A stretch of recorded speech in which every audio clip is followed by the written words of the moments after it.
The 7 types of dates. Your partner's trauma is a gift. The hokey pokey is messing you up. She saw her touch my penis. My narcissistic behaviors. My managing severe narcissism. Why are you afraid of rejection? The 7 types of dates exclusive to the Morrow Marriage, and something we came up with. Welcome to the Morrow Marriage podcast, guys. And I owe you a big apology. I didn't press record on this when we filmed it. I don't know how I made that rookie move and mistake. So we're out of order from 2 episodes ago when we went with board games and triggers. Apologies. Let's get into it. There are 7 types of dates, and I want you to understand a bit of our story before I explain the 7 types of dates. Okay. So if you know or don't know yet, during COVID, we lost our 7-figure brick and mortar gym, which is our business, our livelihood, and therefore we lost our home, we lost our vehicles, we lost our possessions, we downsized, later got evicted from the place we were staying in because we were broke. Now, I know what you're thinking. Yes, I was stupid with money and I should have had a paid off house, but I was stupid with money. Now, you ever wonder why I'm so hard on broke people, guys? It's because we went through the broke. We've been through everything, every stage. I've been bankrupt before. Anyways, so I want you to keep in mind a couple things. During COVID, nobody could go out for a while. Okay. So you couldn't go on date nights the same way. Yes, I know you could go for walks and this and that, but you couldn't really get sitters. There was always the talk about families, this and that. That's if you have family support. You could only see the people in your bubble. That's right. And eventually you could start to go out again. And I want you to bear in mind, because some of you are so focused on saving your marriage that you don't realize you have many different areas of your life you need to work on, and you need to work on them simultaneously. Okay. So example, broke as fuck. All right. Us. And that's when Kathryn said, I'm not in love. I'm not attracted, and I'm settling, and I'm repulsed by you. Okay. So now, not only do we have to rebuild our life financially, but fuck me, I'm repulsing my wife. Okay. So I had to work on the marriage. So when I am hard on people, I did a call yesterday, and so this wouldn't have been in the last one we filmed. You got lucky, guys. I did an intake call. 50, 75 people join our app. That's at go.morrowmarriage.com. 50 to 75 people join our app a day. And I do an intake call for men, and kind of coach them through what they're going through, and they get a real feeling that everybody's story doesn't matter. It's the same symptoms, the same treatments. It's really cool. One point, I got everybody put up their hand. I said, how many of you would work 22 hours a day for 8 months, rebuilding your life financially, saving your marriage, and moving forward and keeping your family together? Not one hand went up. I slammed it. Most people would not do that. No, you guys won't. And I'm that's glad why they were honest, at least. I did appreciate that. But this is why I get so hard on you guys taking breaks on the weekend. Okay, good for you. Watch your fucking life die. Now, I'm not saying you have to work that much, but I don't fuck around. I needed shit to change fast, or I was going to lose my family and I was going to lose my wife. And I thought everything was great at that point. we were lacking intimacy. I thought I was so much better. And, we've talked about this a lot. We'll get more into that later. My point is this.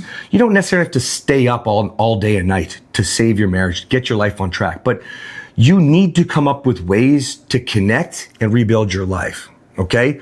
Enter the 7 types of dates. All right. So let's run through them. Okay? And the first one is, it was made because we were stuck. We were broke. We were stuck at home. Our marriage was over.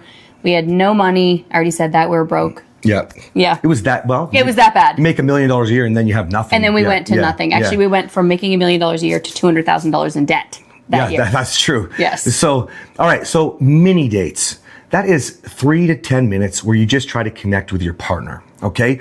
That could be anything. But what I'd really like to focus on with my men is, is there like something you connected on in the beginning? Okay. For us, a good example would be music. We like to sing together. We like to play the guitar. We like to dance. We like to listen to all kinds of we just got to know each other with music. We really connected. And we have had, I didn't like a lot of Kathryn's music at the time, actually, I didn't like a lot of yours either. Now I do. I didn't realize, but. Because I like you. Yeah. So when. See how you can get along? Yeah. Even on things that you don't necessarily agree on? That's right. And this is going to become very important as we go through this. So what you need to understand is we can bring that in. So let's say you come home and your partner's scrolling on the phone and you just want to connect. Ask them to dance if music is your thing. Like put on a YouTube video, do a dance video step together, whatever, just a quick dance lesson. If Whatever it is that you used Yeah. to connect on or still connect on, just do a mini version of it. Yeah. For free, at home, 3 to 5 minutes, just connecting. Yeah, Another and- thing we do is I like to hug him when we make coffee, if I'm awake enough. If you're awake. If I'm awake enough, I love to give him a big hug, and I kiss Yeah. all up his neck, and we just have a nice little snuggle right at the coffee pot. That's right. And it's a little mini date. It's time to connect with your spouse when normally you might. Sometimes I'm too tired, guilty as charged, but you might just like 2 ships passing in the That's right. morning, I guess. And here in the morning, here's the thing. So I will teach people in my course, just go for like 2 to 3 times a week with this. But like we do it multiple times throughout 7 days a week, all the time. Okay. If we walk by, so people that are in our programs that get to know us and come to our house, they'll just like, they notice these little things. Like it's gone from beyond 3 to 10 minutes to even less, where it's just like, as we walk by, it's like a squeeze of the hand. Oh, or I'll grab his squeeze hand, me. and you Yeah. guys are not watching on Yeah. YouTube. If you are, we just both grabbed, and he'll be going to get something, and I just won't let go. Yeah, that's So that's he's right. forced to Yeah. just stay for like 20 seconds, or Yeah. give me a hug, or give me a kiss, or Yeah. just stand there and look at me. It's a good way to do, if your partner's words of affirmation, to like throw in like a little affirmation or whatever, you know? So, okay, let's move on. Home dates, same thing. Had to create it during COVID. Okay. So what does that look like? Well, the easiest way is to take your mini dates and make them longer, 2 to 3 hours. Okay. So if you're holding your husband's hand, just put on handcuffs and don't let him leave. Just yeah, kidding. or just Just take use those her hand and handcuffs. push it down. You We'll talk probably about- can't do that yet. We'll talk about that kind of date in a few minutes. Yeah. So really, and again, you can think about things you connect. Now, this is the part why this episode was before Board Games and Triggers. You know, we talked about how we could probably get into board games again. Kathryn used to love board games, but I was such a raging lunatic if we looked like we weren't a good, solid couple in front of other couples. If we didn't win because we weren't yeah. the strongest couple. That's right. We were playing this game of Nightmare. charades, and like it was football. So I was acting out the snatch, the throw, the I catch. think we explained that to them. By the time they're watching this, they probably watched the charades version edition.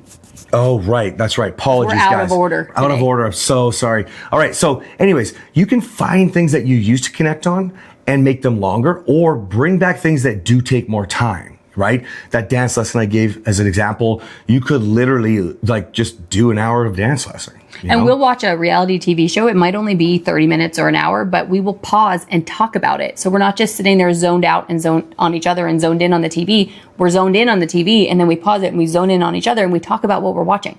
So a home date is just an extended version of the mini date at home, again, for free. It doesn't have to cost anything. It can. You can order food in. You can, I don't even know what else you would do. I love Yeah. food so much, but okay, next one. All right. And now you have regular date nights out. That's what you're familiar with. But most people will go to the same 5 restaurants. Okay.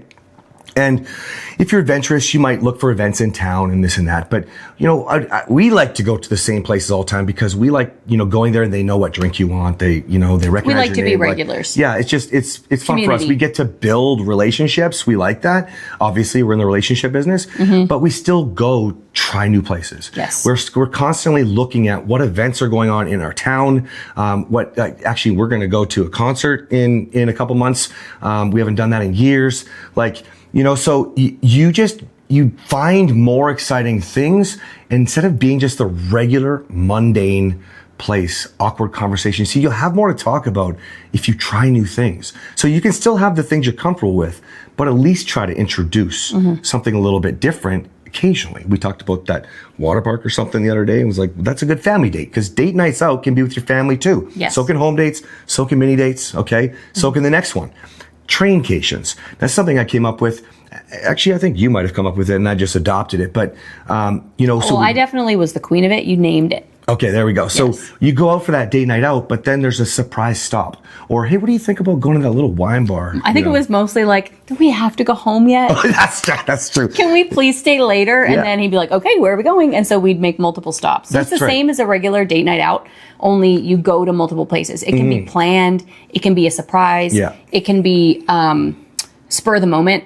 which it often was. We never planned. We'd always say, we'll be home at 9 or 10. We roll in at 12 o'clock or something. I train my guys to plan it though, because they're kind of out of the loop. They don't know what to do. Right. There's a lot of awkward when you're trying to reconnect as well. And so it's nice if you have some ideas and you can give two options, would you, good one for the kids would be like, do you want to go for ice cream or do you want to go for Slurpees? You know what I mean? And you just do this quick stop or whatever, right? But you can do that with your partner too. Hey, you know what? I think I hear music over there. Or would you prefer to go somewhere feed store? It's at the feed store. We did that once. We were on a date. We were taking an Uber home.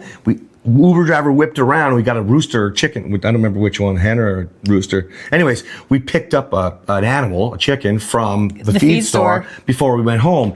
And this makes her so happy. Still, right? to this day. So every day. So that's your traincations.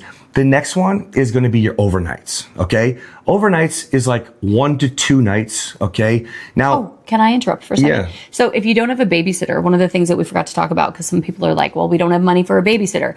You can do a couple of things. You can find really cost-effective babysitters. Teenagers, it's summertime right now. Teenagers will work for less. They have less experience than, a nanny or a tutor or something like that. You can find another mom who maybe wants to switch with you. And you can figure out how to get childcare if you don't have family. Because we've had to go through all of it. We've been in 5 different cities in the last 5 years. Yeah. And we didn't have ever family support. And there was a time when we didn't have money, obviously. So what you figured out was going to a local or a community-based Facebook group, mom's group, or like the town's group, and just ask. Finding babysitters, interview people, get their rates, make sure it's something that you can afford, make sure it's somebody that has the hours that you want, and just interview a bunch of people and find the right fit. Because it's not only about money, it's about comfort. How comfortable you are leaving your children with someone when you don't have family or your family's not around or you have to hire a new babysitter. Which is especially... Sorry. So it shouldn't be an excuse. If you No, it's not an excuse. Stop limiting yourself. Especially for the next one with date nights out and with overnights and, whether it's 1 day or 2 days, Kathryn was not ever really comfortable. Ever. We've only had one time where we've been out overnight without the kids with us. We bring a babysitter and get a second hotel room. And this way we can still interact with the children, but we can go do whatever we need to do. And then we can come back and interact with the children and then go do more of what we need to do. And I think you might know what I'm talking about. And still have a night to ourselves. That's right. With no children climbing on us, getting in our bed, waking us up at 6 a.m. to get in our bed. We have a night of privacy, but we don't have that separation. Some of you might want that separation from your children, but a lot of you don't. I didn't. I still don't. We've only done it once, and we did it in our town. So it's not like we were going to a different state or a different city. We just did it in our town. And then you have week-long trips. Okay. We're totally not ready for that. We just actually turned one down that was, I think, only 3 days in Mexico for an event. And we just said, we're not ready for that. Our children are little. You make your own choices, but that's definitely a type that can really connect you guys. And because you're just without the kids for that long, And then we have the big one, which is sex dates. Now, sex dates, there's lots of different categories. You could do quickies, you're just connecting quick. You could do longer sessions. You can include that in your overnights, but it's important to understand that just like the rejection ladder, if you start at the bottom and try to connect, don't take it personal when your partner doesn't want to connect, then you can actually move up the ladder of the 7 types of dates and where you can connect and be intimate. And just notice the intimacy is on all the levels that we always talk about, you guys. Okay? Anything else, baby? All right, guys. See you next time. Bye.